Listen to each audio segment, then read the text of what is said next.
Now, time to take a look at what's in today's newspapers. We're joined by Kelsey Munro, News Review Editor at the Sydney Morning Herald. Kelsey, good to see you. You too. Let's start with a story in The Age today in Fairfax newspapers. Now, the Liberals are holding their WA conference today. There will be Tony Abbott, Julie Bishop, also the person pre-selected as the candidate for the by-election of Canning following the death of Don Randall. Now, there is significant controversy given what has been revealed about his past.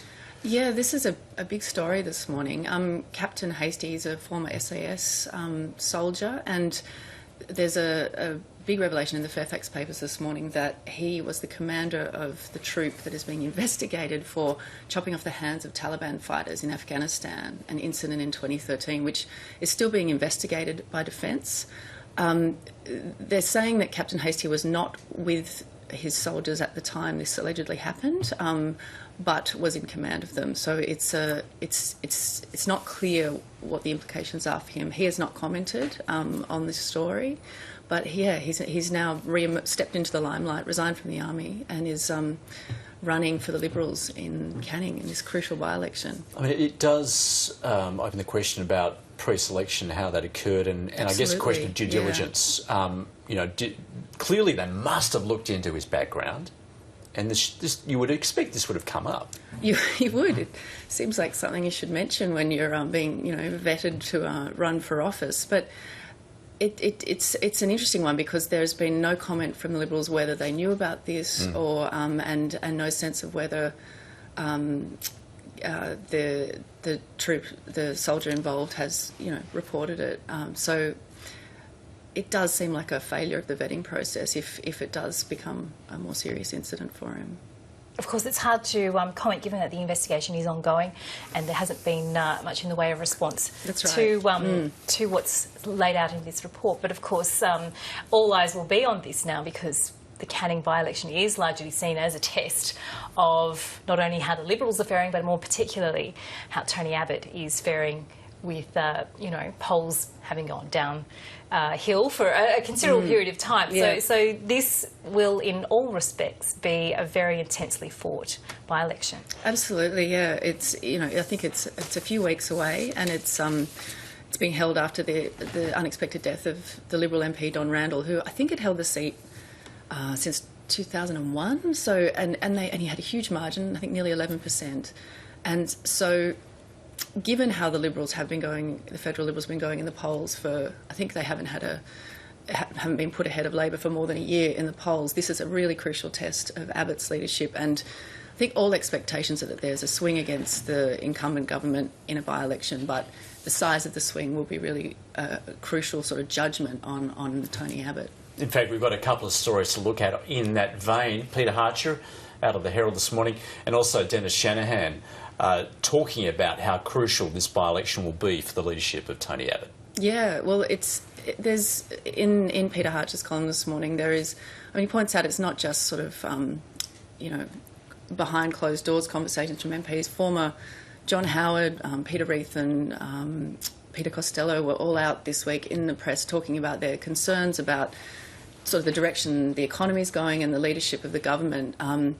So there are sort of murmurs around Tony Abbott's leadership that I think would be worrying him a lot. I recall also comment being made about the failure of the Abbott government in getting its legislation through as well, and that has really hampered its efficacy in terms of being able to deliver on those things that it's promised as well. Yeah, absolutely. I mean, they haven't got much through the Senate at all. There was I think a couple of their industrial relations bills failed again this week, and they're not looking particularly effective if you go just purely on the reforms they're succeeding on.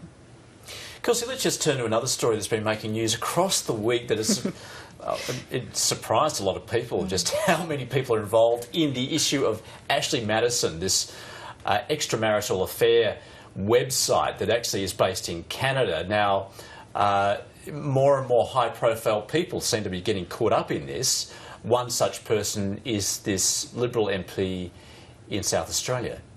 Yeah, this story, it just keeps rippling out and rippling out. I mean, the numbers, like you say, are extraordinary. I think the site claims something like 37 million users, and I think it was at least 1 million of those in Australia. Huge numbers. Some doubt as to how many of those accounts are real, but this Liberal MP has admitted having an account, says it was a joke. His wife knew about it. Nothing to see here. Move along. And but there's. Do you reckon that's a line that a few people have been using recently? I think it will be trotted out from now on quite regularly, actually. Well, in fact, he has said, this is Stephen Knowles saying he was intensely stupid to join it, only signed up as a joke, and claims that in fact it was a prank with his sister-in-law. I wonder what Mrs. Knowles says about that. Yeah, look, I think one thing about this story, apart from being this sort of spectacle of Schadenfreude, which, you can see a lot of people think it's quite amusing that these, adulterers or wannabe adulterers are being outed like this. Apart from that, it should be a wake-up call for everyone about online privacy and, the security of our information online. And so much of our lives lived online now. You really have to think twice about what kind of information you're handing over, I think. Especially on a site like this. Well, and there's a question as to why they've revealed this, why the hackers have done it, just because they can, perhaps, or they really do want their moral obligation in that they want this site moral shut down. Vigilantes. Yes. Yeah, there was some suggestion that there's a sort of a moral claim to this, but it's really, it's blackmail, and they are victimising sort of third parties. They were trying to get the company to make good on a promise that you could delete your accounts or something, and they claimed to be offended by this because they weren't really doing that. They weren't really letting people delete their accounts. But then the damage is going to hit the company, but it's really going to hit these private citizens all over the world who, whatever their choices, they probably don't deserve this. Indeed, a lot of people will be scratching their heads, I think, after all of this. Yeah, Kelsey absolutely. Munro, thank you so much for your time. Thank you.